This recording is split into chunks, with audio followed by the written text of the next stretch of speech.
ప్రభునందు ప్రియ దేవుని బిడ్డలారా, వాక్య ధ్యానం కొరకు 127వ కీర్తన మొదటి 3 వచనాలు నేను చదువుతాను. దయచేసి బైబిల్ ఉన్నటువంటి వారు మరి చక్కగా చూడండి, లేనటువంటి వారు ఆలకించాల్సిందిగా కోరుతా ఉన్నాను. 127వ కీర్తన. యెహోవా ఇల్లు కట్టించని ఎడల దాని కట్టువారి ప్రయాసం వ్యర్థమే. యెహోవా పట్టణమును కాపాడని ఎడల దాని కావలి కాయువారు మేలుకొని ఇండుట వ్యర్థమే. మీరు వేకువనే లేచి చాలా రాత్రి అయిన తరువాత పండుకొనుచు కష్టార్జితమైన ఆహారము తినుచుండుటయు వ్యర్థమే. తన ప్రియులు నిద్రించుచుండగా ఆయన వారికి ఇచ్చుచున్నాడు. 3వ వాక్యం. కుమారులు యెహోవా అనుగ్రహించు స్వాస్యము, గర్భఫలము ఆయన ఇచ్చు బహుమానం. చిన్న ప్రార్థన చేసుకుందాం. ప్రేమ కలిగిన ప్రియ పరలోకపు తండ్రి, పరిశుద్ధుడు అయిన మా దేవ, మా రక్షక, మీకు వందనాలు, స్తుతులు, స్తోత్రాలు చెల్లించుకుంటూ ఉన్నాం. ఈ రాత్రికాల సమయంలో ఈ గృహస్థులు మరి ఏకీభవించి కలిగి ఉన్నటువంటి ఈ యొక్క కృతజ్ఞత కూడికను బట్టి మీకు వందనాలు. మరి ఎన్నో సంవత్సరాల క్రితం దూరపరచబడినటువంటి బిడ్డ గృహానికి చేరాడు. మరి మీరు మా ప్రార్థన ఆలకించారు. అదే రీతిగా మరి వారింటిలో మరొక గర్భఫలాన్ని కూడా మీరు అనుగ్రహించి ఆ బిడ్డను కూడా క్షేమంగా, ఆరోగ్యంగా, సంతోషంగా ఉంచిన దానిని బట్టి వందనాలు చెల్లించుకుంటూ ఉన్నాం. ఈ సమయంలో ఇంతవరకు జరిగిన కార్యం కొరకు మీకు వందనాలు. మేము వాక్యాన్ని ధ్యానించుకోవడానికి సిద్ధపడుతూ ఉండగా ఆయన మంచి మాటలతో మా అందరి ఆత్మలు బలపరచుమని యేసు నామమున అడుగుచున్నాము తండ్రి, ఆమేన్. చదువుకున్నటువంటి వాక్య భాగంలో కీర్తనాకారుడు ఒక చక్కటి మరి శ్రేష్టమైనటువంటి మాట మనకు తెలియజేస్తూ ఉన్నాడు. 3వ వాక్యంలో కుమారులు యెహోవా అనుగ్రహించు స్వాస్యము, గర్భఫలము ఆయన ఇచ్చు బహుమానము అంటూ ఉన్నాడు. ఇక్కడ మరి కుమారులు అన్నాడు, 2వ మాటలోనేమో గర్భఫలం అంటూ ఉన్నాడు. కుమార్తెలు అనేటువంటి మాట కనపడటం లేదు. ఏంటని మాత్రం ఎవరు బాధపడకండి. ఎందుకంటే మందిరాల్లో దేవుని ఎదుట సహోదరులు ఎక్కువ ఉంటారు. అది ఎక్కడుందో ఎలా చెప్తా ఉన్నాడో కూడా నేను చెప్తాను మీకు.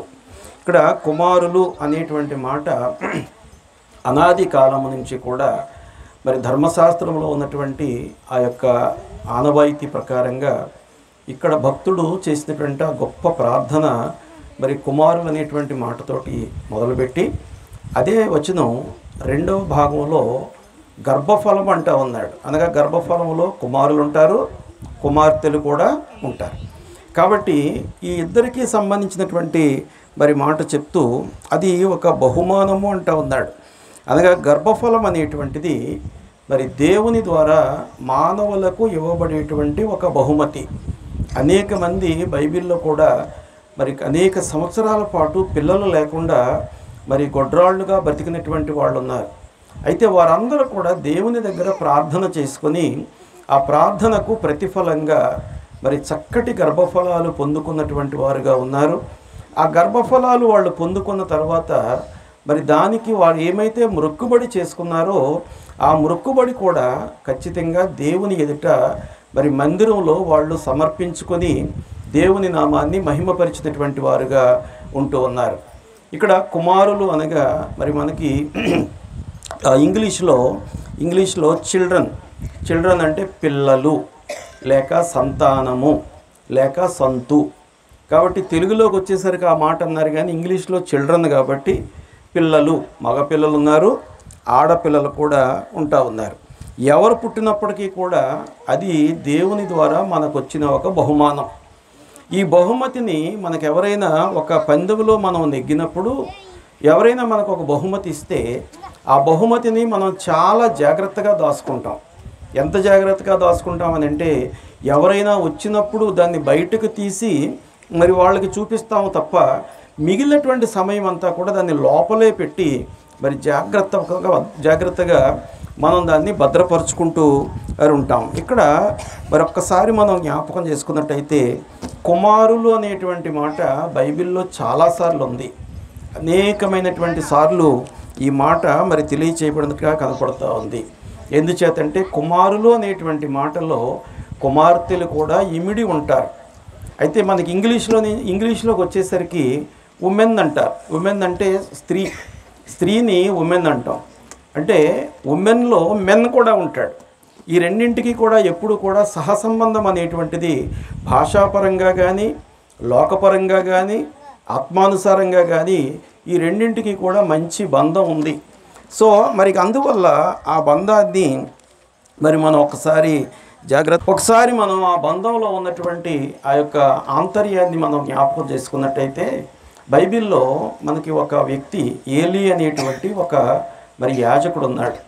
ఈ యాజకుడు మందిరం యొక్క పరిచర్య చేసేటువంటి కాలంలో ఆయన మందిర పరిచర్య చేస్తూ ఉండగా ఆ మందిరానికి మరి హన్నా అనేటువంటి ఒక సహోదరి వచ్చి, ఆ సహోదరి ఒక బిడ్డను నాకు ఇచ్చినట్టయితే ఆ బిడ్డ పాలు విడిచిన తర్వాత నేను నీకు సమర్పించుకుంటానని దేవుని యొక్క మందిరంలో వాగ్దానం చేసుకుంది.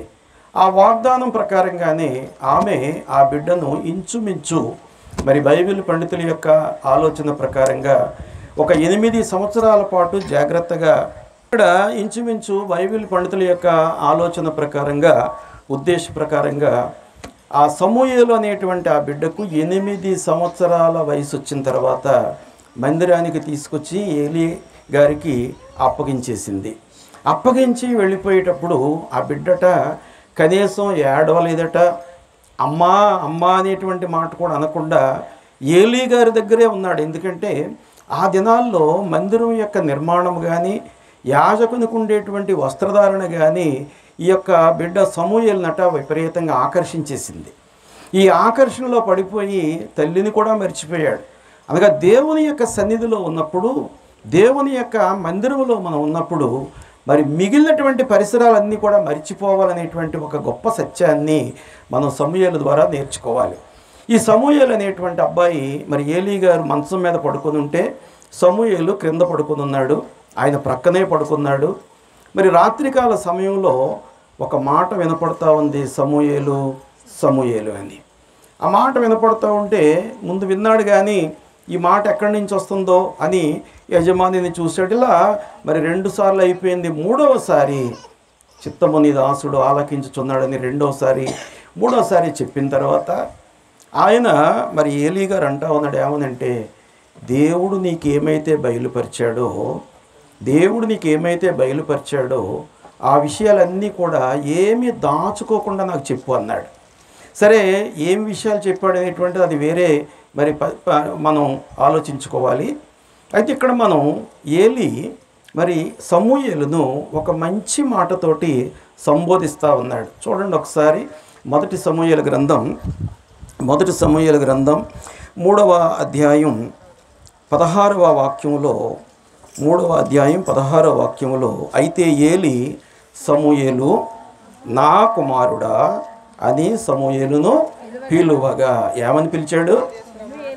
సమూయేలు నా కుమారుడా. ఎవరు ఏలీకి కుమారుడు అవుతాడా? సమూయేలు కాదు. ఆ దినాల్లో ఉన్నటువంటి పద్ధతి, ఆ క్రమం ఏంటి అంటే ఆ పెద్దవారుగా ఉన్నటువంటి వారు, వయసులో పెద్దవారు కానీ పదవిలో పెద్దవారు కానీ లేక ఉన్నతమైనటువంటి స్థానంలో ఉన్నటువంటి వారు వారికంటే కూడా తక్కువ స్థానంలో ఉన్నటువంటి వారిని, క్రింది స్థానంలో ఉన్నటువంటి వారిని, వయసుకు చిన్నవారైనప్పటికీ కూడా వారిని కుమారుడా అనేటువంటి మాటతోటి సంబోధించేవారు. ఇవాళ ఏలీకి ఒక కుమారుడు వచ్చాడు. అసలు కుమారులేమో దౌర్భాగ్యులైపోయారు. పనికిమాలినటువంటి పనులు చేస్తూ దేవునికి ఇష్టం కానటువంటి పనులు చేస్తూ ఉంటే వాగ్దాన పుత్రుడిగా పుట్టినటువంటి మరి యొక్క సమూయేలు అక్కడ ఏలీ గారి కట లోబడి పనిచేసినటువంటి వాడుగా ఉంటే ఏలీ ఆ బిడ్డను మరి సంబోధిస్తూ ఉన్నాడు. ఏమనంటే నా కుమారుడా అంటా ఉన్నాడు. ఎంత మంచి మరి సంబోధన ఈ యొక్క సమూయేలును మరి చేస్తూ ఉన్నాడో మనం ఒకసారి మరి జ్ఞాపకం చేసుకోవాలి. కాబట్టి ఏలీ అంత పెద్ద యాజకుడు అయ్యుండి ఒక పెద్ద దేవాలయానికి అధిపతిగా పనిచేస్తూ ఉండి ఒక సామాన్యమైనటువంటి ఇంటి నుంచి వచ్చినటువంటి మరి సమూయేలును నా కుమారుడా అనేటువంటి మాటతోటి సంబోధిస్తూ ఉన్నాడు. నా కుమారుడా అనేటువంటి మాట. రెండవదిగా మనం జ్ఞాపకం చేసుకున్నట్టయితే మరొక చోట యేసు ప్రభువు వారు ఒక వ్యక్తిని, ఆ వ్యక్తి ఆరోగ్యవంతుడు కాదు, సమూయేలులాగా మాట విని త్వరగా పనిచేసేటువంటి వాడు కాదు, అయినప్పటికీ కూడా యేసు ప్రభు వారు ఆ వ్యక్తితో ఏమని మాట్లాడుతూ ఉన్నారో చూద్దాం ఒకసారి. మత్తయి సువార్త 9వ అధ్యాయం 12వ వాక్యంలో, ఇదిగో జనులు పక్షవాయువుతో మంచము పట్టి ఉన్న ఒకని ఆయన యొద్దకు తీసుకొని వచ్చిరి. యేసు వారి విశ్వాసము చూచి, కుమారుడా, ధైర్యముగా ఉండుము, నీ పాపములు క్షమింపబడి ఉన్నవి అంటా ఉన్నాడు. ఏమని సంబోధించాడు యేసయ్య? కుమారుడా అంటా ఉన్నాడు. ఎవరిని సంబోధించాడు? జబ్బుతో బాధపడుతున్నటువంటి వాడిని. అతనుగా రాలేదు అక్కడికి. వాడు నడవలేనటువంటి పరిస్థితుల్లో ఉంటే, ఎందుకు పనికిరానటువంటి స్థితిలో ఉన్నప్పటికీ కూడా ప్రభు దగ్గరికి వచ్చేసరికి దేవుని యొక్క ప్రేమ, ప్రభు ప్రేమ ఎంత గొప్పదంటే, ఆయన మరి ఆ జబ్బుతో ఉన్నటువంటి, పక్షవాతంతో బాధపడుతున్నటువంటి వ్యక్తిని మరి చూసి అతనిని ప్రేమించి ఆది కాలంలో మన పితరులు పాటించినటువంటి ఆ యొక్క పద్ధతి ప్రకారంగా ఎందుకు పనికి రాకుండా నిస్సత్తువుగా బ్రతుకుతూ ఉన్నప్పటికీ కూడా అతనిని కుమారుడా అని సంబోధిస్తూ ఉన్నాడు. ఎందుచేత యేసు ప్రభు వారు మరి ఆ యొక్క పక్షవాయు కలిగినటువంటి వాడిని కుమారుడు అని సంబోధిస్తూ ఉన్నాడు అంటే, ఆయన రాజులకు రాజు, ప్రభువులకు ప్రభువు, అన్ని నామముల కంటే పైన ఉన్నటువంటి వాడు కాబట్టి, ఈ పక్షవాయువు కలిగిన వాని కంటే, అతనిని మోసుకొచ్చిన వాళ్ళ కంటే, అందరికంటే కూడా పైన ఉన్నటువంటి వాడుగా ఉండి అవసరం కొరకు తన దగ్గరికి వచ్చినప్పటికీ కూడా నా కుమారుడా అనేటువంటి మాట మరి అక్కడ ప్రభువారు మరి వాడుతూ ఉన్నారు. మరొక సందర్భంలో మనం జ్ఞాపకం చేసుకుంటే, మూడవదిగా జక్కయ్య అనేటువంటి ఒక వ్యక్తిని గురించి మనకు ఆ సందర్భాలన్నీ తెలుసు. ఆ ఒప్పుకోలులు కూడా అన్నీ అయిపోయిన తర్వాత యేసు ప్రభు వారు ఒక మాట చెప్తూ ఉంటారు. చూడండి ఒకసారి, లూకా సువార్త 19వ అధ్యాయం 9వ వాక్యంలో, అందుకు యేసు, ఇతడును అబ్రహాము కుమారుడే, ఎందుకనగా నేడు ఈ ఇంటికి రక్షణ, అనగా రక్షించబడినటువంటి ప్రతి వ్యక్తి కూడా, పురుషుడు కానివ్వండి, స్త్రీ కానివ్వండి, పాపములను ఒప్పుకున్నటువంటి ప్రతి వ్యక్తి కూడా, పాప ప్రక్షాళన ప్రభు దగ్గర చేసుకున్నటువంటి ప్రతి వ్యక్తి కూడా దేవుని చేత ఏమని పిలువబడతారు? అబ్రహాము కుమారులుగా. అంతే కదా, మనకి ధనవంతుడు లాజరు సందర్భంలో కూడా మనం జ్ఞాపకం చేసుకుంటాం. లాజరు చనిపోయి అబ్రహాము రొమ్మున ఆనుకున్నాడు, ధనవంతుడు చనిపోయి నరకంలో బాధపడుతూ ఉన్నాడు. ఒక్కసారి మనం జ్ఞాపకం చేసుకున్నట్టయితే ఆ స్థాయి భేదాలన్నీ కూడా ప్రక్కన పెట్టి ఆయనను అంగీకరించేటువంటి వారిని, పాప క్షమాపణ పొందినటువంటి వారిని, రక్షణ పొందినటువంటి వారిని యేసు ప్రభు వారు చెప్తా ఉన్నారు. ఏమనంటే, ఇతడును అబ్రహాము కుమారుడే అంటా ఉన్నాడు. ఈ కుమారుడు అనేటువంటి మాటలో చాలా ప్రత్యేకత ఉంది. ఏలి మరి సమూయేలును కుమారుడా అని పిలుస్తూ ఉన్నాడు. రెండవదిగా యేసు ప్రభు వారు జబ్బు పడినటువంటి వ్యక్తిని మరి కుమారుడా అని పిలుస్తూ ఉన్నాడు. మరి పాపపు ఒప్పుదల కలిగినటువంటి జక్కయ్యను యేసు ప్రభు వారు సంబోధిస్తూ ఉన్నారు, ఇతడును అబ్రహాము కుమారుడే. మత్తయి సువార్త 1వ అధ్యాయం 1వ వచనంలో మనం జ్ఞాపకం చేసుకుంటే యేసుక్రీస్తు యొక్క మరి వంశావళి కనపడుతూ ఉంటుంది మనకు అక్కడ. అబ్రహాము కుమారుడును దావీదు కుమారుడైన క్రీస్తు వంశావళి. అబ్రహాము కుమారుడు, దావీదు కుమారుడు, క్రీస్తు వంశావళి. క్రీస్తు కుమారుడు అనేటువంటి మాట అక్కడ పెట్టడం లేదు. ఎందుకంటే తను ఎందరు అంగీకరించారో వారందరూ కూడా క్రీస్తు ప్రభు యొక్క కుమారులుగా, కుమార్తెలుగా ఉంటారని మనకు వాక్యం తెలియజేస్తూ ఉంది. కాబట్టి 4వ సందర్భంలో వంశావళులు మనకు చెప్పేటప్పుడు కూడా అక్కడ ఏం చెప్తా ఉన్నాడంటే కుమారుడు అనేటువంటి మాట మరి వాడుతూ ఉన్నాడు.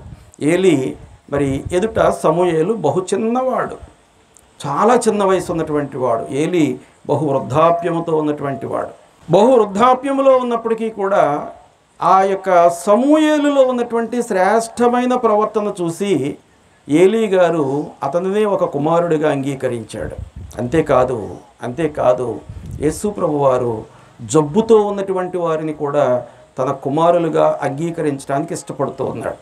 అందుకే కదా రోమాపత్రికలో మనం జ్ఞాపకం చేసుకుంటాం, పాపముల చేత, అపరాధముల చేత మనం చచ్చినటువంటి స్థితిలో ఉంటే ఆయన పరలోక భాగ్యాన్ని విడిచిపెట్టి ఈ లోకానికి మనందరి కొరకు వచ్చి తన శరీరాన్ని మరి గాయపరుచుకొని రక్తాన్ని కార్చినటువంటి వాడుగా ఉంటూ ఉన్నాడు.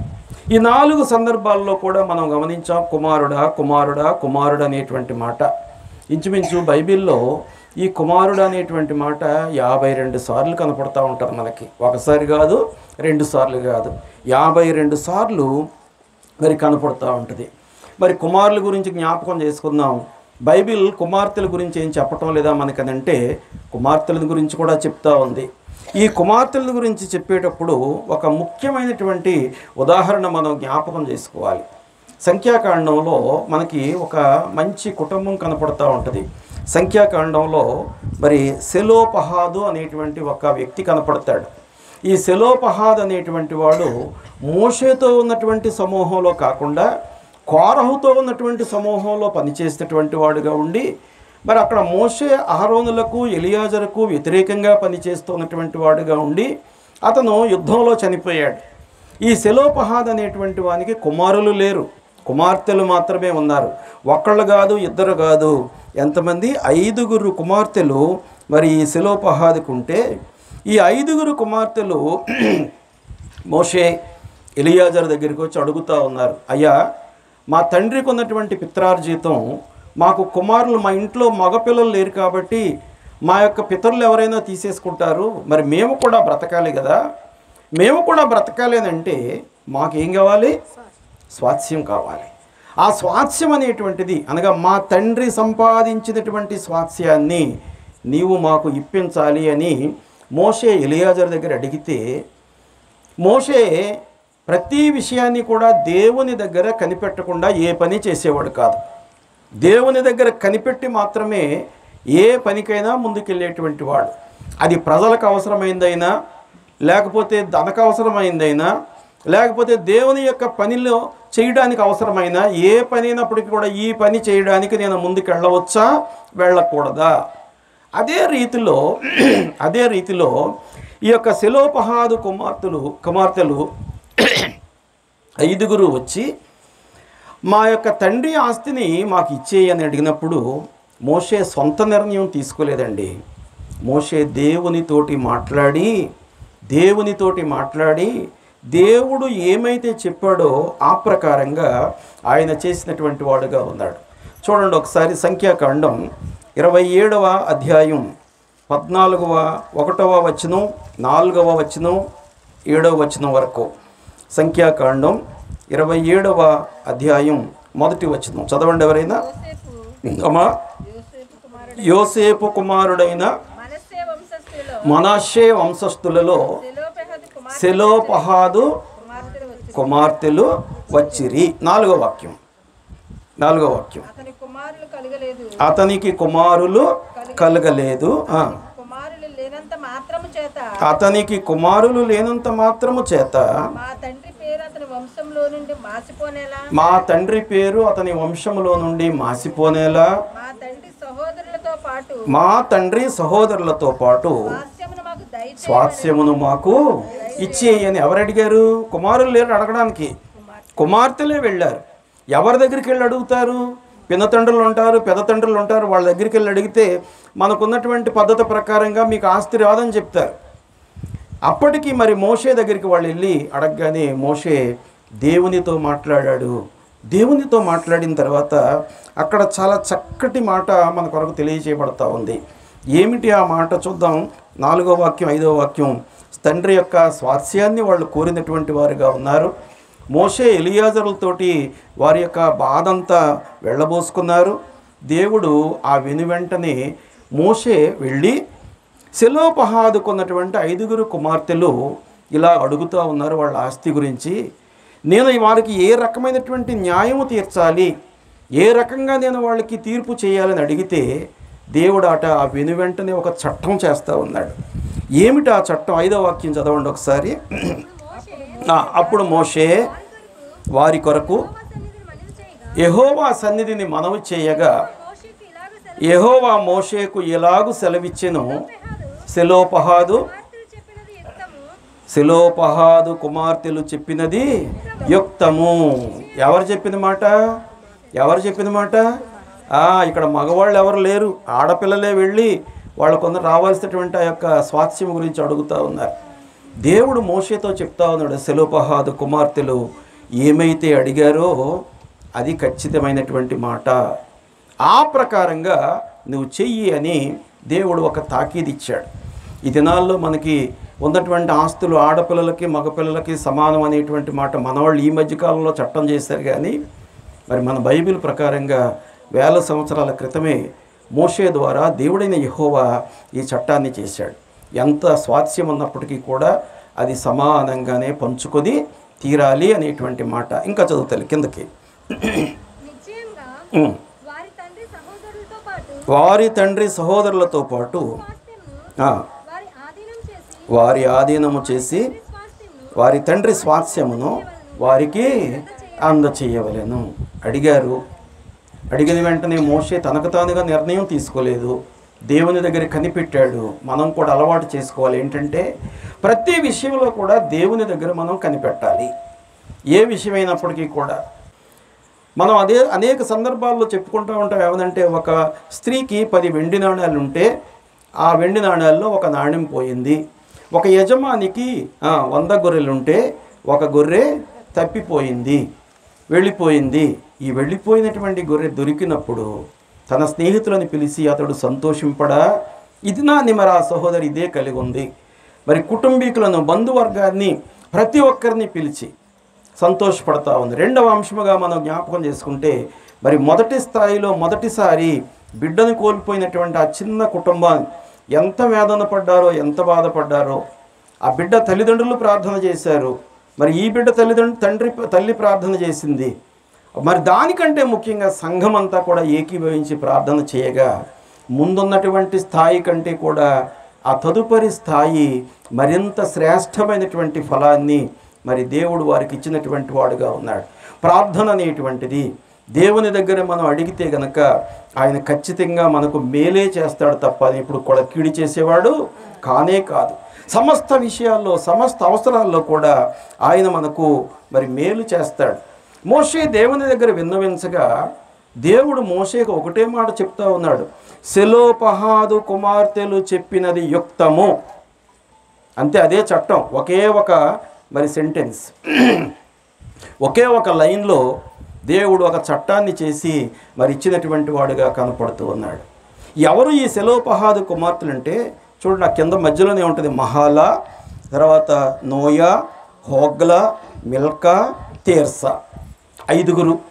ఐదుగురు కుమార్తెలు ఏకీభవించి మరి చక్కగా వారందరూ కూడా వారి యొక్క స్వాస్థ్యాన్ని మరలా తిరిగి తెచ్చుకున్నటువంటి వారుగా, అనగా ఆ కుమార్తెలు ఏ రీతిగా ప్రార్థనాపూర్వకంగా వారి స్వాస్థ్యాన్ని తిరిగి తెచ్చుకున్నారో ఆయా సందర్భాలలో దేవుని ద్వారా జరగాల్సిన ప్రతి మేలు మనం కోల్పోయినప్పుడు, విశ్వాసులుగా మనం ఆ మేలు పొందుకోకుండా బ్రతుకుతూ ఉన్నప్పుడు, ప్రియ దేవుని బిడ్డలారా, మనం దేవుని దగ్గర గోజాడితే, దేవుని దగ్గర ప్రార్థన చేస్తే ఆ ప్రార్థనకు దేవుడు ఖచ్చితంగా జవాబు ఇచ్చేటువంటి వాడుగా ఆయన కనపడుతూ ఉన్నాడు.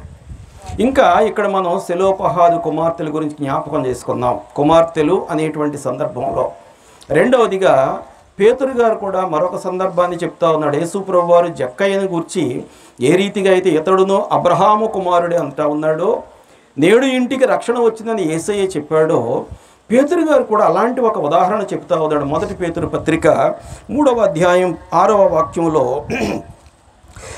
మొదటి పేతురు పత్రిక 3వ అధ్యాయం 6వ వాక్యంలో, శారా అబ్రహామును యజమానుడని పిలుచుచు అతనికి లోబడి ఉండెను, మీరును యోగ్యముగా నడుచుకొనుచు ఏ భయమునకు బెదరక ఉన్న ఎడల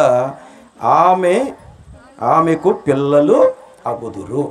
అనగా శారా రాత్రికాలంలో మనం ధ్యానం చేసాం, జనములకు తల్లి.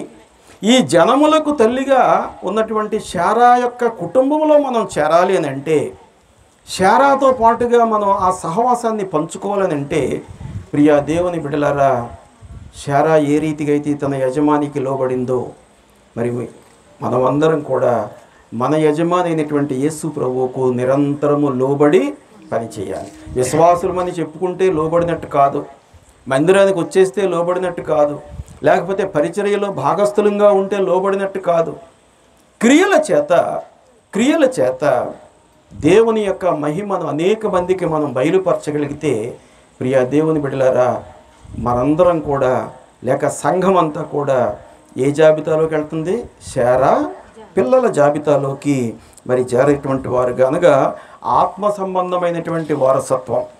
ఆత్మ సంబంధమైనటువంటి వారసత్వం మనకు కావాలి అని అంటే మనము శారా యొక్క మరి మాదిరిలో మనం బ్రతకాలి. ఎందుకంటే పురుషుడైనా స్త్రీ అయినా ఇప్పుడు ఇలాగ మనం కూర్చున్నామంటే ఇక్కడ పురుషులు ఉన్నారు కదా, అక్కడ స్త్రీలు ఉన్నారు కదా, మా మాట మాకే, వాళ్ళ మాట వాళ్ళకే కాదు.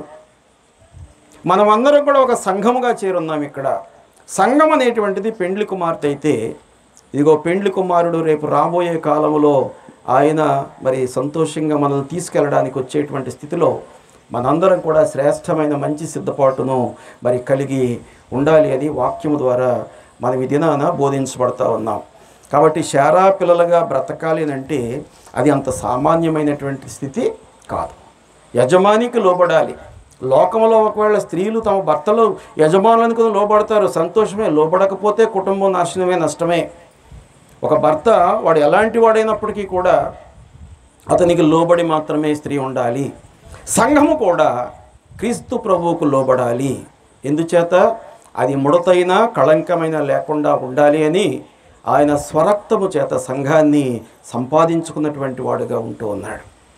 కాబట్టి మనందరం కూడా ఈ దినాన మరి శారాయి బిడ్డలుగా మనం ఏర్పాటు చేయబడ్డాం. దానిని మనం మర్చిపోకుండా మన ఆత్మీయ జీవితాలు కాపాడుకోవాలనేటువంటి సత్యాన్ని మరి నేను మీకు తెలియజేస్తూ ఉన్నాను. మూడవదిగా యేసు ప్రభువారు శిలువ మరణాన్ని లేక శ్రమను అనుభవించేటువంటి సమయంలో, ఆ శ్రమ అనగా వాళ్ళు కొరడాలతో కొడతా ఉన్నారు, ఈడ్చుకుంటూ వెళ్తూ ఉన్నారు, ఉమ్మివేస్తూ ఉన్నారు, గుద్దుతూ ఉన్నారు, నెత్తి మీద మరి ముళ్ళ కిరీటం పెట్టారు. ఇన్ని బాధలు అనుభవిస్తూ ఉండగా అనేక మంది పురుషులతో పాటుగా కొంతమంది స్త్రీలు కూడా మరి వస్తూ ఉన్నారు. పురుషులు మామూలుగా వస్తూ ఉన్నారు, స్త్రీలు అయితే ఏడ్చుకుంటూ వస్తూ ఉన్నారట. ఎలా వస్తూ ఉన్నారండి? ఏడ్చుకుంటూ. ఎందుకంటే రాత్రి చెప్పేది నేను, స్త్రీ బలహీనమైన ఘటం. ప్రతి చిన్న ఇబ్బందికి కూడా మరి వారు దుఃఖపడేటువంటి స్థితి కనపడుతూ ఉంటుంది. అందుచేత వాళ్ళందరూ కూడా ఏడ్చుకుంటూ వస్తూ ఉంటే అంత బాధలో కూడా యేసు ప్రభు వారు వారిని వారిస్తూ ఉన్నాడు. ఏమని చూడండి ఒకసారి. లూకాసు వార్త 23వ అధ్యాయం 27, 28 వాక్యాలు మనం జ్ఞాపకం చేసుకుందాం. లూకాసు వార్త 23వ అధ్యాయం 27, 28 వాక్యాల్లో, గొప్ప జనసమూహమును ఆయనను గూర్చి రొమ్ము కొట్టుకొనుచు దిక్కుంచుచున్న చాలామంది స్త్రీలను ఆయనను వెంబడించిరి. 28వ వాక్యంలో, యేసు వారి వైపు తిరిగి, యెరూషలేము కుమార్తెలారా, సమూహము అంటా ఉన్నాడు. ఈ సమూహంలో పురుషులు ఉన్నారు, స్త్రీలు ఉన్నారు. వీరందరూ కూడా రొమ్ము కొట్టుకుంటూ బాధపడుతూ ప్రభు యొక్క బాధను చూడలేక ఆ వెనకాల వెళతా ఉంటే యేసు వారి వైపు చూచి, యెరూషలేము కుమార్తెలారా, ఓ సంఘమా, నీవు బాధపడడానికి వీలు లేదు. మీరు దేని కొరకు బాధపడాలి? మీ కొరకు బాధపడండి. మీ యొక్క రక్షణార్థమైనటువంటి జీవితం కొరకు బాధపడండి. రెండవదిగా మీ బిడ్డల కొరకు బాధపడండి. ఎందుకంటే ఇందాక మనం చదువుకున్నాం, కుమారులు యెహోవా అనుగ్రహించు స్వాస్యం, అది మన ఆస్తి, గర్భఫలం ఆయన ఇచ్చేటువంటి బహుమానం. కాబట్టి మీ బిడ్డల గురించి, మీ స్వాస్యం గురించి మరి మీరు బాధపడండి, కానీ నా గురించి మీరు బాధపడదు. ఎందుకంటే నాకు నా తండ్రి ఒక ప్రణాళిక ఏర్పాటు చేశాడు. ఏమిటా ప్రణాళిక అంటే, నేను మీ అందరి నిమిత్తం మరణిస్తాను, నా యొక్క శరీరాన్ని గాయపరుచుకుంటాను, నా రక్తాన్ని కారుస్తాను, నేను సమాధిలోకి వెళతాను, లేఖనాలు నెరవేరేలాగా మళ్ళా 3వ దినాన తిరిగి లేస్తాను. ఈ నిరీక్షణ మనము కూడా కలిగి ఉండాలి అని మరి యేసు ప్రభు వారు అక్కడ ఉన్నటువంటి జనసమూహం అందరినీ చూసి చెప్తా ఉన్నారు. ఏమందంటే, యెరూషలేము కుమార్తెలారా, యెరూషలేము కుమార్తెలారా. నాలుగవదిగా కీర్తనాకారుడు కూడా అనేక సార్లు మరి సియోను పట్టణమని, సియోను కొండ అని, యెరూషలేము పట్టణమని, సియోను కుమారి అని అనేక సందర్భాల్లో ఆ మాటలైన వాడుతూ ఉన్నటువంటి వాడుగా ఉన్నాడు. ప్రార్థనలో వాడాడు. ప్రభు యొక్క నామాన్ని హెచ్చించేటువంటి సందర్భంలో కూడా ఆ మాటలైన మరి వాడినటువంటి వాడుగా కనపడుతూ ఉన్నాడు. అంతేకాదు యెషయా గారు ఒక ప్రవచనం చెప్తూ, ఆ సియోను మరి పట్టణంలో కానీ, యెరూషలేము పర్వతం మీద కానీ, యెరూషలేము పర్వతం మీద కానీ, సియోను మరిలో కానీ ఉండేటువంటి వారందరినీ ఏమని సంబోధిస్తూ ఉన్నాడో చూద్దాం ఒకసారి. 52వ అధ్యాయం, యెషయా గ్రంథం 52వ అధ్యాయం 11వ వాక్యం చివరి లైన్లో, ఆఖరు లైన్లో మనం ఒకసారి చదువుకున్నట్టయితే, ఆయన ఇచ్చు జీతము ఆయన తీసుకొని వచ్చుచున్నాడని సియోను కుమార్తెకు తెలియచేయుడి.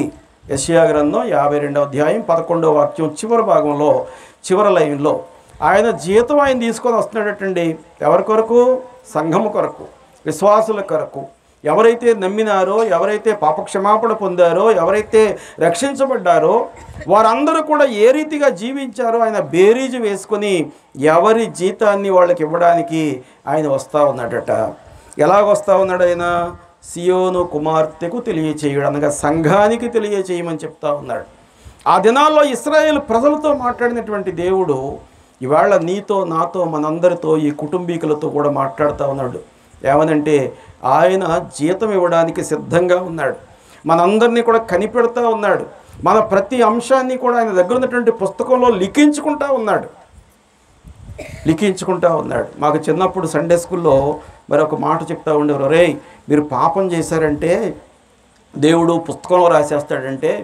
మరి కాస్త హుషారుగా ఉండేటువంటి పిల్లోడు అన్నాడు, అయ్య బాబు ఇంతమంది ఉన్నారండి, మేమే 100 మంది ఉన్నాం సండే స్కూల్లోను, 100 మందికి 100 పేజీలు ఎన్ని సండే స్కూళ్ళు ఉన్నాయండి, మరి ఇన్ని పుస్తకాలు అంటే ఎన్ని పుస్తకాలు రాస్తారండి యేసుప్రభు వారు అంటే. ఆయన చెప్తా ఉన్నాడు ఏమనంటే, మీరు చేసేటువంటి ప్రతి కార్యం కూడా ప్రభువు దగ్గర రికార్డ్ అవుతూ ఉంటుంది. ఈ మధ్యకాలంలో అమెరికా వాళ్ళు ఒకటి కనిపెట్టారు, ఏంటో తెలుసా? ఇప్పుడు ఇక్కడ మనం మాట్లాడేటువంటి మాటలన్నీ కూడా కొంతకాలం పాటు గాలిలో అవి అలాగ తిరుగుతూ ఉంటాయట. ఈ మాటలు, ఆ మాటలు అలాగ తిరుగుతూ ఉంటే దాన్ని మళ్ళా మనం కొన్ని మరి ఆ యొక్క యంత్రాలు ఉపయోగించి దాన్ని కనుక పట్టుకుంటే మనం ఏం మాట్లాడామో బయటకు వస్తూ ఉంటుందట. కాబట్టి యేసు ప్రభు వారు ఆ దినాల్లో చేసినటువంటి కార్యాలే కాదు, ఆ తదుపరి మనం చేసేటువంటి ప్రతి కార్యం కూడా ఆయన దగ్గర లిఖించబడతా ఉంది. రేపు తీర్పు కాలంలో మనం వెళ్ళి ఆయన దగ్గర నిలబడతాం. నిలబడితే మరి నిఖార్సైనటువంటి సరైనటువంటి విశ్వాస అయితే తలెత్తుకొని ఉండగలుగుతాడు. తప్పు చేసినటువంటి వాడు ఏం చేస్తాడు? తల దించుకొని ఉంటాడు.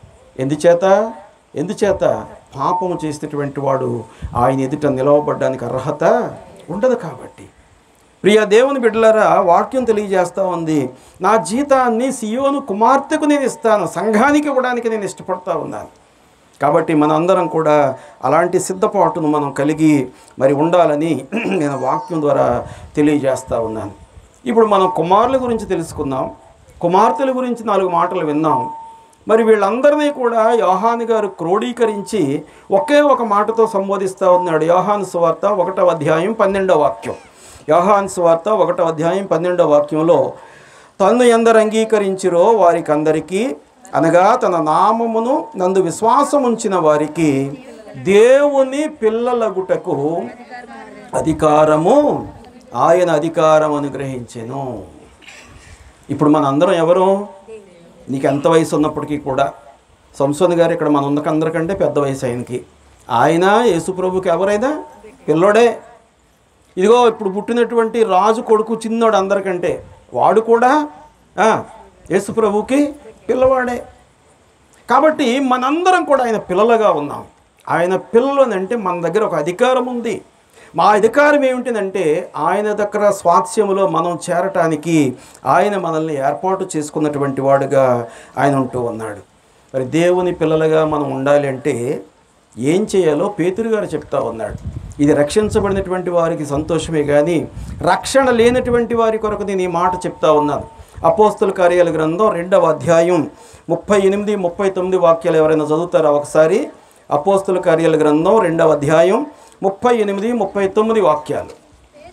పేతురు, మీరు మారు మనస్సు పొంది పాపక్షమాపణ నిమిత్తము ప్రతివాడు యేసుక్రీస్తు నామమున బాప్తిస్మము పొందుడి, అప్పుడు మీరు పరిశుద్ధాత్మను వరమును, ఎవరైతే పరిశుద్ధాత్మ అనేటువంటి వరాన్ని పొందుకున్నారో వారు మాత్రమే ఆయన పిల్లలుగా ఉండడానికి అధికారం కలిగినటువంటి వారు.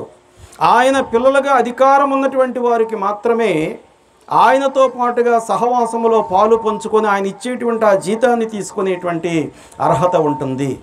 ప్రియ దేవుని బిడ్డలారా, పేతురు గారు ఖండితంగా చెప్తా ఉన్నాడు. ఏమనంటే మీరు మారు మనస్సు పొందండి, పాప క్షమాపణ పొందండి, పరిశుద్ధాత్మను పొందాలనంటే రక్షణ పొంది బాప్తిస్మాన్ని మరి తీసుకొని ఒక వ్యక్తిగా కాకుండా ఒక విశ్వాసిగా దేవుని యొక్క మందిరంలో మరి మీరు చేరాలి అంటా ఉన్నాడు.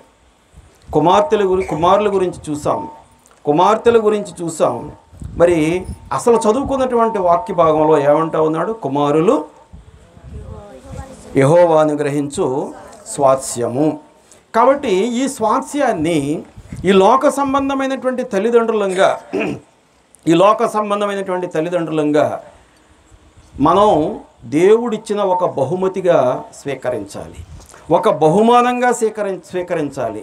ఇది మన కొరకు దేవుడిచ్చిన గొప్ప సంపద, దేవుడిచ్చిన గొప్ప ఆస్తి.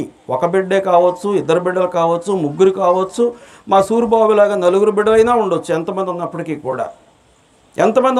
కూడా ఇది దేవుడు మనకిచ్చిన స్వాస్యం. కాబట్టి బిడ్డలు మన గృహంలో ఉన్నారంటే మరి మనకు ఎంతో సంతోషంగా ఉంటుంది.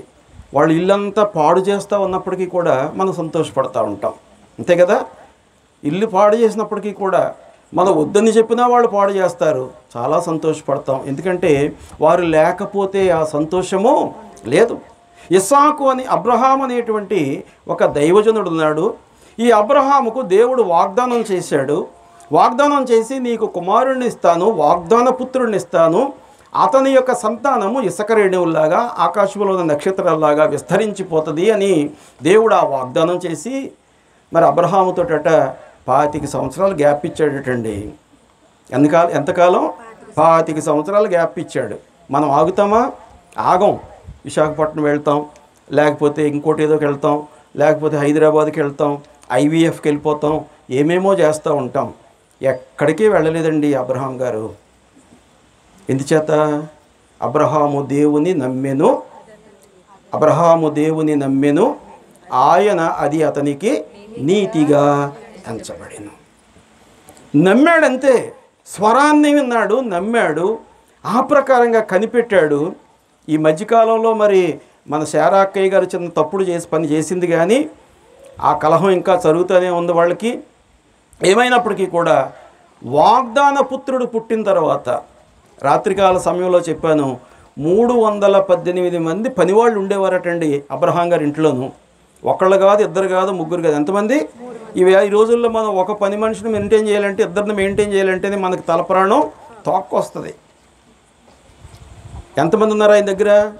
318 మంది తింటా ఉండేవారు.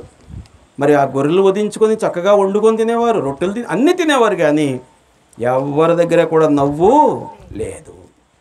ఎందుకు లేదు? వాగ్దాన పుత్రుడు ఆ ఇంటిలో లేడు కాబట్టి. ఇస్సాకు పుట్టగా ఆ గృహంలో ఏమొచ్చింది? నవ్వు వచ్చిందండి. అప్పుడట అబ్రహాం గారట గొప్ప విందు చేశాడట. మామూలు విందు కాదు. ప్రతిరోజు వాళ్ళు విందే చేసుకుంటారు, రొట్టెలు మాంసం లేకపోతే వాళ్ళకి దిగదు, గొర్రె మాంసం. అయితే ఆ బిడ్డ పుట్టిన తర్వాతట అబ్రహాం గారు గొప్ప విందు చేశాడు. కారణం ఏంటంటే నవ్వు లేని ఆ గృహంలో ఈవేళ ఏమొచ్చింది? నవ్వు వచ్చింది. నిజమే, రాజు గృహంలో కూడా మొదటి బిడ్డ మరి వారు కోల్పోయినప్పుడు మరి అదిగో వాళ్ళ అత్తగారు, మామగారు, అలాగే తల్లి, మిగిలినటువంటి వారు అందరూ కూడా, అన్నదమ్ములు వీళ్ళందరూ కూడా చాలా బాధపడి ఉంటారు. కానీ ఈవేళ ఆ గృహంలో ఏముంది?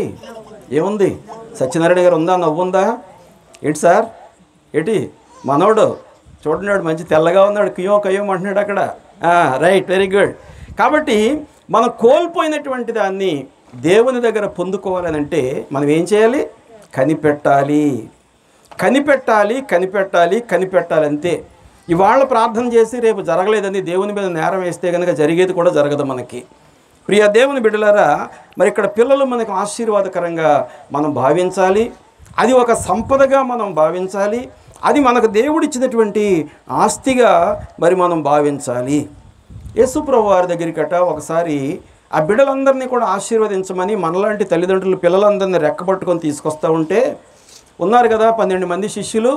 ఇప్పుడు కుదరదురా, తీసుకెళ్ళిపో అటు తీసుకెళ్ళి అని పక్కకు తోసేస్తూ ఉన్నారట. అది గమనించినటువంటి ప్రభువు వారు చూడండి ఒకసారి మత్తయి సువార్త 19వ అధ్యాయం 14వ వాక్యంలో వారు అలాగ పిల్లలను తోసేస్తూ ఉంటే ప్రభు చేసేటువంటి పని ఏంటో చూడండి. అక్కడ ఆయన శిష్యులు తీసుకొని వచ్చిన వారిని గద్దింపగా యేసు చిన్న పిల్లలను ఆటంకపరచక వారిని నా యొద్దకు రానియుడి, పరలోక రాజ్యము ఇలాంటి వారిదే. మరొక సందర్భంలో యేసయ్య చెప్తా ఉంటాడు, మీరు ఈ చిన్న బిడ్డలను పోలి ఉంటేనే తప్ప నా తండ్రి రాజ్యములో మీకు వారసత్వము రానే రాదు. ఎందుకంటే కల్మషము లేనటువంటి మనస్సు బిడ్డలకు ఉంటుంది. అలాంటి బిడ్డలను ఈ దినాల్లో అనేక సంఘాల్లో కూడా కల్మషము లేకుండా పనిచేసేటువంటి వారిని మరి బయటకు పంపించేస్తూ ఉంటారు. 5 ఉన్న తర్వాత ఏమైంది తెలియదు, కలతలు మొదలైపోయినాయి. ప్రియ దేవుని బిడ్డలారా, చిన్న పిల్లల మనస్తత్వాన్ని మనం కలిగి ఉంటే, పసిబిడ్డల వంటి మనస్సును మనం కలిగి ఉంటే, వాడిని ఒకసారి ఒక దెబ్బ వేసినప్పటికీ కూడా నాన్న రా అనగానే ఏం చేస్తాడు, మళ్ళా వచ్చేసి మనలా కౌగిలించుకుంటాడు. అలాంటి స్థితిని మరి మనం కలిగి ఉండాలి అనేటువంటి సంగతి ప్రభు ద్వారా మనం ఈవేళ బోధించబడతా ఉన్నాం. చిన్న పిల్లల మనస్సు మరి ఎదిగిన తర్వాత కూడా మనం కలిగి ఉండాలి అంటే, జ్ఞాని అయినటువంటి సొలొమోను గారు సామెతల గ్రంథం 22వ అధ్యాయం 6వ వాక్యంలో ఒక మాట చెప్తా ఉన్నాడు. ఆయన సామెతల గ్రంథం 22వ అధ్యాయం 6వ వాక్యంలో, బాలుడు నడవవలసిన త్రోవను వానికి నేర్పుము, వాడు పెద్దవాడైనప్పుడు దాని నుండి తొలగిపోడు. ఎప్పటి నుంచి నేర్పాలి? ఎప్పటి నుంచి? చిన్న బిడ్డలుగా ఉన్నప్పుడే, చిన్న పిల్లలప్పటి నుంచే మనం నేర్పించాలి. ఒక వేప చెట్టు లేకపోతే ఏదన్నా ఒక చెట్టు ఉంది, దాన్ని మనం నాటాము పనిగట్టుకొని, దాన్ని పట్టించుకోకపోతే ఏమవుతుంది, అటోకో ఇటువప్పు దాన్ని ఇష్టం వచ్చినట్టు ఎదుగుతూ ఉంటుంది. అది కనుక వంకరగా ఎదుగుతూ ఉంటే, సన్నగా ఉన్నప్పుడే ఆ యజమాని ఏం చేస్తాడంటే ఒక నిటారుగా ఉండేటువంటి బద్దను పెట్టి దానికి తాడుతో కట్టి పడేస్తుంది. ఎలాగొస్తుంది? నేరుగా నిటారుగా పెరుగుతూ ఉంటుంది. అప్పుడు అది ఉపయోగపడేటువంటిదిగా ఉంటుంది. ఒకవేళ వంకర టింకరగా కనుక ఆ చెట్టు పెరిగితే అది దేనికి పనికిరాదు, సరిగదా నరకబడి ఎండిన తర్వాత దాన్ని ఎక్కడ పడేస్తారు? పొయ్యిలో పెట్టి కాల్చి పడేస్తాం. చివరికి వేడి నీళ్లు కాసుకోవడానికి తప్ప రెండో దానికి దేనికి కూడా పనికిరాదు అది. ప్రియ దేవుని బిడ్డలారా, మన బిడ్డలకు మనం నేర్పించాల్సినటువంటి విషయం, బాల్య దినాల నుంచే మనం పిల్లలకు మంచి మరి స్థితిని నేర్పించాలి. ఈ మంచి స్థితి నేర్పించేటప్పుడు కొంతమంది తల్లిదండ్రులు ఏం చేస్తారంటే, వారు చెడ్డ స్థితిలో బ్రతుకుతూ ఉండి పిల్లలు మంచిగా ఉండాలనుకుంటారు. వారు పనికిమాలినటువంటి కార్యాలన్నీ చేస్తూ ఉండి పిల్లలు మంచిగా బ్రతకాలని అనుకుంటారు. నిజమే, యేసుప్రభు గారు కూడా ఒక ఉపమానాన్ని చెప్తా ఉన్నాడు. మీ పిల్లలు కనుక ఆకలిగా ఉండి మిమ్మల్ని రొట్టె అడిగితే మీరు వాడికి రాయినిస్తారా? ఇవ్వమే. మరి మనమే రాయి ఇవ్వకుండా వాడి కొరకు మన కడుపు మార్చుకొని పెట్టేటువంటి స్థితి ఉంటే, మన పరలోకమందున్నటువంటి తండ్రి ఈ లోకపు తల్లిదండ్రుల కంటే కూడా ఉత్తమమైనటువంటి వాడు. అందుచేతనే ఆయన పరలోక భాగ్యాన్ని విడిచిపెట్టి ఈ లోకానికి వచ్చి తన శరీరాన్ని, తన రక్తాన్ని కూడా, తన ప్రాణాన్ని కూడా మన కొరకు అర్పించి మరలా మనల్ని సజీవులుగా చేయడానికి, మనలో ఉన్నటువంటి పాపమునంతటిని కూడా తీసివేయడానికి ఆయన ఇష్టపడుతున్నటువంటి దేవుడుగా మరి ఆయన కనపడుతూ ఉన్నాడు. కాబట్టి బిడ్డల్ని పెంచేటప్పుడు మనం ఎలా పెంచాలంటే, వాళ్ళకి కోపం రాకుండా పెంచాలి. ఎలా పెంచాలి? కోపం. చాలామంది ఏం చేస్తూ ఉంటారంటే, పిల్లవాడిని బూతులు ఆడొద్దంటారు. నేను చెప్పేది జాగ్రత్తగా వినండి. చిన్నపిల్లలు ఉన్నటువంటి వారు కానీ, యవనస్తులు ఉన్నటువంటి వారు కానీ బాగా వినాలి. ఏం చెప్తారంటే బూతులు ఆడకంటారు. కానీ వాడిని క్రమం పెట్టేటప్పుడు ఈ తండ్రి బూతుల మాటలు ఉపయోగించి వాడిని క్రమం పెట్టాలనుకుంటాడు. ఏది? అసలు మనలో మార్పు లేకుండా, మనలో మాదిరి లేకుండా మన నోరంతా కూడా కంపు చేసుకుంటూ పిల్లవాడు మంచి మార్గంలో ఉండాలి అని అంటే అది ఎలా ప్రయోజనం అవుతుంది? అది బాలుడు నడిచేటువంటి త్రోవ కాదు. నీ పనికిమాల త్రోవలోనే నువ్వు వాడిని నడిపించేస్తా ఉన్నావు నీకు తెలియకుండా. మనం చేసేటువంటి ప్రతి కార్యాన్ని కూడా బిడ్డలు గమనిస్తూ ఉంటారు. ఇంకొక 6 నెలలు పోయింది అంటే అబ్బాయి మనం చేసే పనులన్నీ చేస్తాడు. ఏమంటే చేయడా? అన్ని పనులు చేస్తాడు. మనం ఇక్కడ తీసి ఇక్కడ పెడితే వాడు అది కూడా అక్కడ తీసి అక్కడ పెడతా ఉంటాడు. ఈ మధ్యన నేను ఫేస్బుక్లో ఒక బొమ్మ చూశాను. ఒక తాతగారు ఉన్నాడు, ఇంత లావుగా ఉన్నాడు. ఆయన కాళ్ళు ఇలా దొడ్డు కాళ్ళు కింద ఉన్నాయి, ఇలా వంకరగా ఉన్నాయి. ఆయన నిక్కరేసుకొని పాపం నేల మీద నుంచి ఇలా కష్టపడి లేచి వెళ్తూ ఉంటే చిన్ని మనవాడు ఇంత ఉన్నాడు, వాడు తెల్లగా అందంగా ఉన్నాడు. వాడు ఏం చేస్తూ ఉన్నాడు, వాడు నిక్కరు టీషర్ట్ ఉన్నాడు మీద. వాడు ఏం చేస్తాడంటే వాళ్ళ తాతగారులాగా కాళ్ళు ఇలా వంకర పెట్టుకొని, కాళ్ళని ఇలా వంకర పెట్టి నడుము మీద చేతులు వేసుకొని నడుచుకుంటూ వెళ్తూ ఉన్నాడు. ఎంత ఉంటుందంటే మహా ఉంటే 1.5 సంవత్సరం ఉంటుంది వాడి వయసు. అనగా పిల్లలు మనం చేసేటువంటి ప్రతి పనిని, మనం మాట్లాడేటువంటి ప్రతి మాటను కూడా వాళ్ళు గమనిస్తూ ఉంటారు. అందుచేత తల్లిదండ్రులుగా ముందు మనం క్రమపరచబడాలి. మనం మోసపు జీవితం జీవిస్తే వాళ్ళు కూడా మోసం జీవితం అలవాటు పడతారు. మనం త్రాగుబోతులుగా, తిరుగుబోతులుగా, తిండిపోతులుగా ఉంటే వాళ్ళు కూడా దానికే అలవాటు పడిపోతారు. అందుచేత అంటాడు, బాలుడు నడవవలసిన త్రోవను వానికి నేర్పుము. ఎలా నేర్పాలి?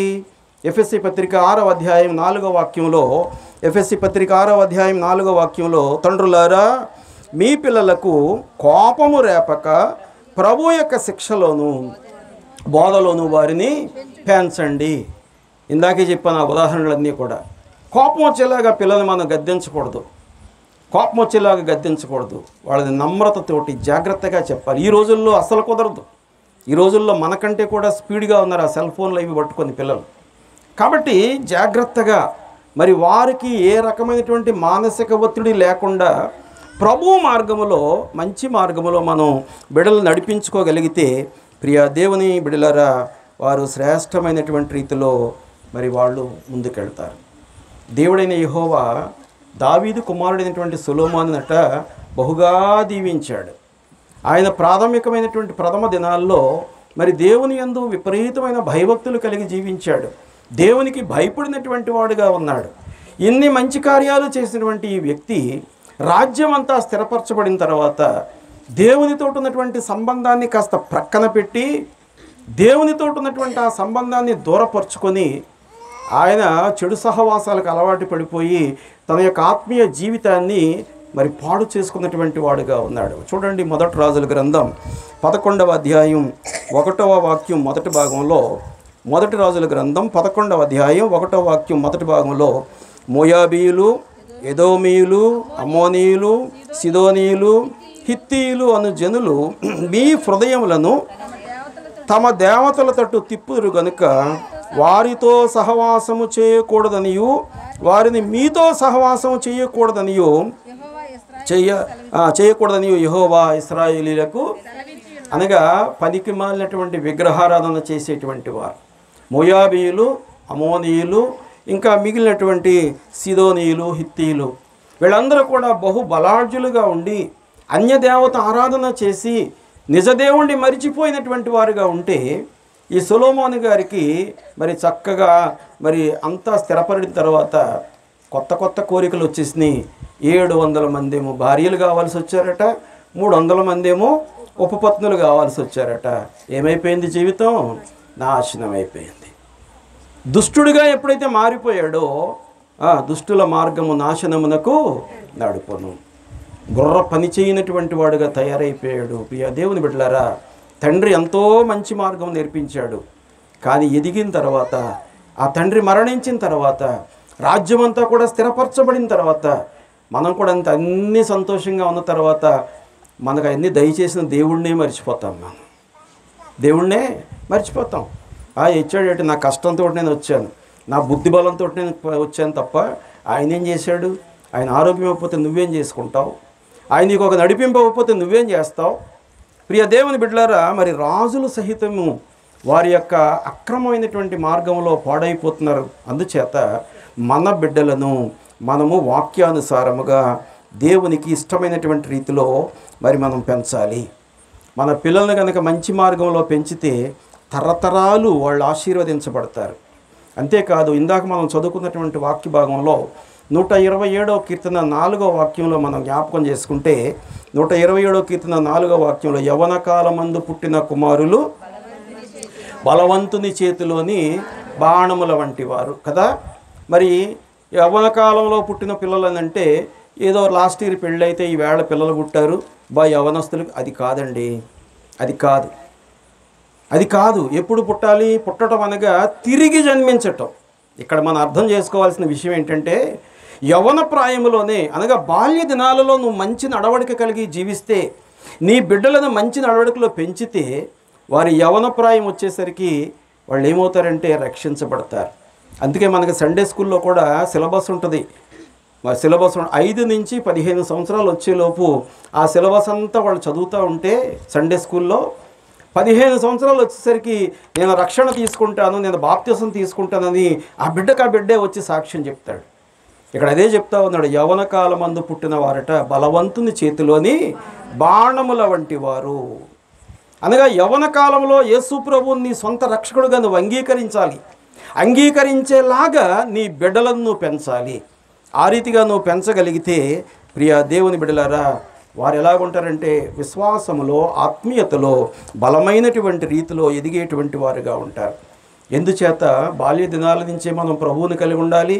ఎందుచేత యవన ప్రాయంలో మరి ప్రభువును మనం అంగీకరించాలి అంటే, జలప్రళయం తర్వాత నోవహు ఆ ఓడలో నుంచి దిగొచ్చి ఆయన ఏం చేశాడంటే మంచి బలి అర్పించాడు, బలిపీఠం కట్టి దేవునికి.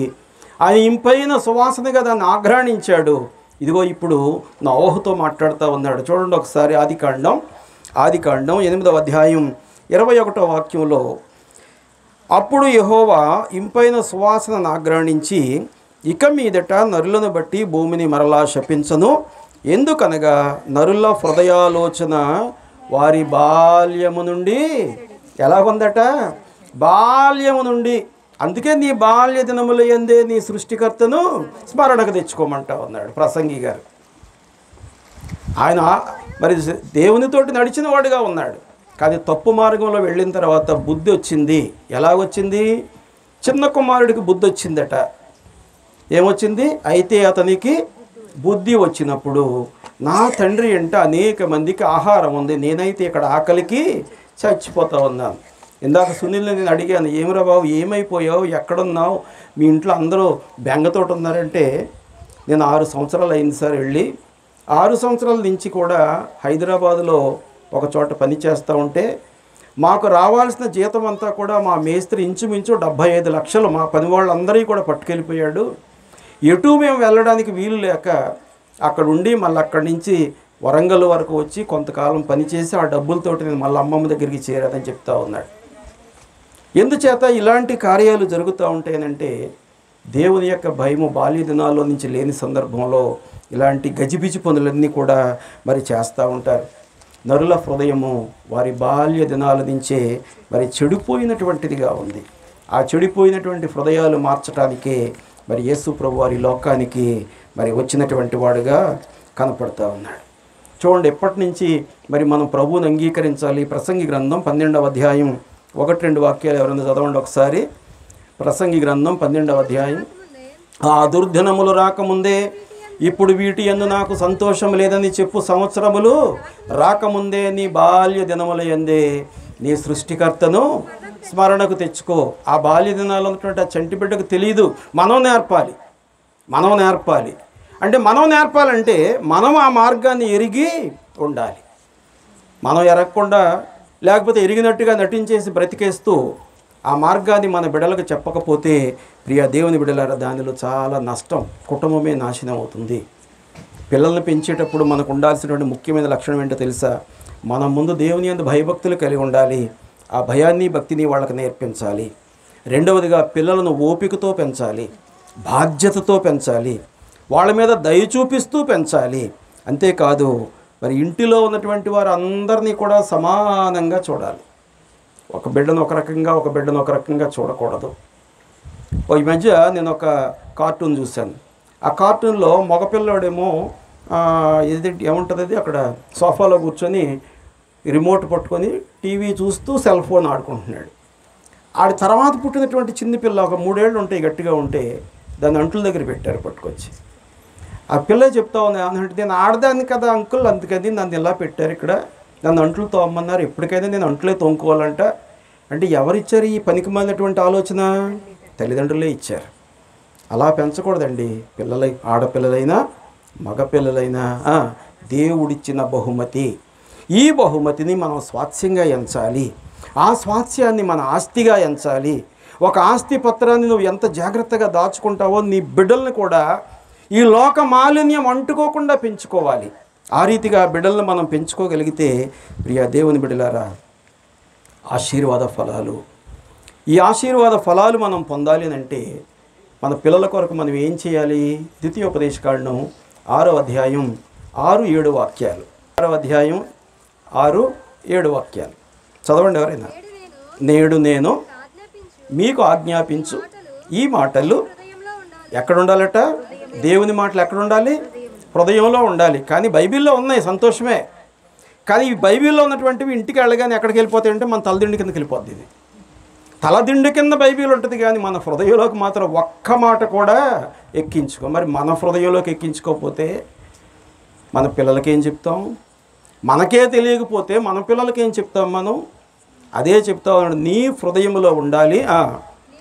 నీవు నీ కుమారులకు వాటిని అభ్యసింపచేసి నువ్వు కూర్చున్నప్పుడు, నడుచున్నప్పుడు, పండుకున్నప్పుడు, అన్ని సమయాల్లో కూడా వాక్యాన్నే మాట్లాడాలి.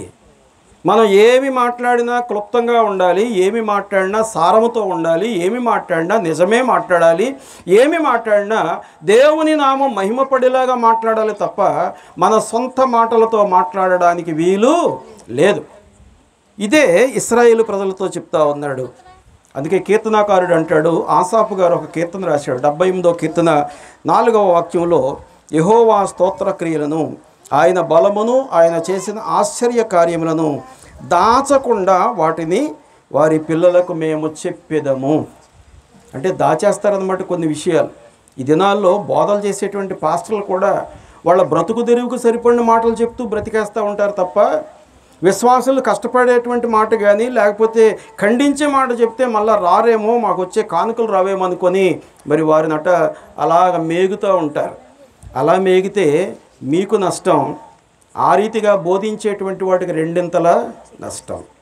ప్రియ దేవుని బిడ్డలారా, అన్ని సమయాల్లో కూడా సమయం అనక అసమయం అనక మనము దేవుని యొక్క వాక్యముతో మాత్రమే మరి ఉండాలి. అందుచేత అంటాడు పేతురు గారు, మీరు మారు మనస్సు పొందండి, పాప క్షమాపణ పొందండి, యేసుక్రీస్తు నామములో బాప్తిసం పొందండి, పరిశుద్ధాత్మ వరాన్ని మీరు కలిగి ఉండండి అనేటువంటి మాట ఆయన తెలియజేస్తూ ఉన్నాడు. ఏ రీతిగా మనం పొందుకోవాలి? ఏ రీతిగా పొందుకోవాలి? పౌలు శీలనట మరి ఇలా బోధ చేస్తూ ఉన్నారని తన్నేసి చెరసాల్లో పడేశారు, బొండల మధ్యలో ఉంచారు. రాత్రికాల సమయంలో వాళ్ళు పాటలు పాడుతూ ఉన్నారు. దెబ్బలతో తిన్నప్పటికీ కూడా, శరీరం అంతా కూడా గాయాలు ఉన్నప్పటికీ కూడా దేవుని నామాన్ని మహిమపరుస్తూ పాటలు పాడుతూ ఉంటే చెరసాల పునాదులు వణికిపోయినాయి, తలుపులన్నీ తెరవబడ్డాయి. ఇది చెరసాల నాయకుడు చూశాడు, కత్తి పెట్టి దూసుకొని చచ్చిపోవాలనుకుంటా ఉంటే మరి పేతురు గారు చెప్తా ఉన్నాడు, మేము ఎక్కడికి పోలేదయ్యా, నీకు నువ్వు ఏ హాని చేసుకోవద్దు, ఏ హాని చేసుకోవద్దు, మేము ఇక్కడే ఉన్నాం, ఇక్కడే ఉన్నాం, ఇక్కడే ఉన్నాం. చెరసాల నాయకుడట పజిల్ అయిపోయాడు, కదిలించబడ్డాడు. ఇదేంటిది, మీరు పారిపోవాల్సిన సమయంలో ఇక్కడ ఉండటం ఏంటని అతను తొందరపడిపోయాడు. ఒక మాట అంటూ ఉంటాడు అక్కడ, అయ్యలారా రక్షణ పొందుటకు నేను ఏమి చేయాలి? అపోస్తుల కార్యాల గ్రంథం 16వ అధ్యాయం ఆ చివరి భాగంలో ఉన్న పేర అంతా అదే ఉంటుంది. అయ్యలారా నేను రక్షణ పొందడానికి ఏం చేయాలి? ప్రభువైన యేసునందు విశ్వాసం ఉంచుము, అప్పుడు నీవును నీ ఇంటి వారును రక్షణ పొందుతారు. ఆ రీతిగా చేశాడు. ఆ యజమానికే కాదు రక్షణ, తన భార్యకే కాదు రక్షణ, తన బిడ్డలకి కూడా రక్షణ వచ్చింది. ఇప్పుడు వారందరూ కూడా ఒక గొప్ప సహవాసంలో ఉన్నటువంటి వారుగా ఉన్నారు. మాదిరి కలిగినటువంటి జీవితాన్ని దేవుని బిడ్డలారా మనం కలిగి ఉంటే ఆయన నమ్మదగినటువంటి దేవుడు, మనల్ని అన్ని విషయాల్లో కూడా కాపాడి సంరక్షించి నడిపించేటువంటి వాడుగా ఆయన కనపడుతూ ఉంటాడు. మన బిడ్డల్ని కనుక ఆ రీతిగా పెంచుకోగలిగితే వాళ్ళట రాబోయే కాలంలో మనకి కిరీటంలా ఉంటారటండి. ఇది నా మాట కాదు. సామెతల గ్రంథం 17వ అధ్యాయం 6వ వాక్యంలో, కుమారుల కుమారులు వృద్ధులకు కిరీటం, కుమారుల కుమారులు వృద్ధులకు కిరీటం. ఇప్పుడు సత్యనారాయణ గారు మనవాడిని ఎత్తుకుంటాడు, ఏమండి ఇలాగ ఎత్తుకుంటారు కదా, ఎత్తుకున్నప్పుడు మీ తలకంటే కిందకు వస్తాడా వాడు, మీ తలకంటే పైకి వస్తాడా? పైకే వస్తాడు. ఎందుకు వస్తాడు? మనవాడిని ఏం చేస్తున్నాం? ఎత్తుకుంటున్నాం. అనగా మన బిడ్డలు మనకంటే పై స్థాయిలో ఉండాలంటే వారి భార్య దినములందే వారి సృష్టికర్తను జ్ఞాపకం చేసుకునేలాగా మనం ఏం చేయాలి? ప్రభు యొక్క మార్గంలో నడిపిస్తే వాళ్ళట మనకి కిరీటంలాగా ఉంటారు. ఆయన ముఖం ఎవరు చూడరు. ఎవరు చూస్తారు? అదిగో ఆ చంటోడు ముఖం, ఆ చిన్న బిడ్డ ముఖం అందరూ చూస్తారు. ఎందుకో తెలుసా? అది ఆయనకు కిరీటంగా ఉంది, కిరీటముగా ఉంది. అంతేకాదు తండ్రులట కుమారులకు అలంకారం. పిల్లల్ని మనం పెంచితే వారు శ్రేష్టమైనటువంటి ఆశీర్వాద ఫలాలు పొందుకుంటారు. ఆ ఫలాలన్నీ కూడా వారికి ఉపయోగకరంగా ఉంటాయి. కానీ ఈ దినాల్లో దేవుని పిల్లలమని చెప్పుకుంటూ వారిని వారు మోసం చేసుకుంటూ వారి బిడ్డలను కూడా మరి మోసం చేసేటువంటి వారుగా ఉంటా ఉన్నారు. అందుచేత తన ఆత్మీయ కుమారుడైనటువంటి తిమోతి గారికి పౌలు గారు లేఖ రాస్తూ 1 తిమోతి పత్రిక 5వ అధ్యాయం 8వ వాక్యంలో, ఎవడైనను స్వకీయులను విశేషముగా తన ఇంటి వారిని సంరక్షింపకపోయిన ఎడల వాడు విశ్వాస త్యాగము చేసిన వాడై అవిశ్వాసి కన్నా చెడ్డవాడై ఉండును.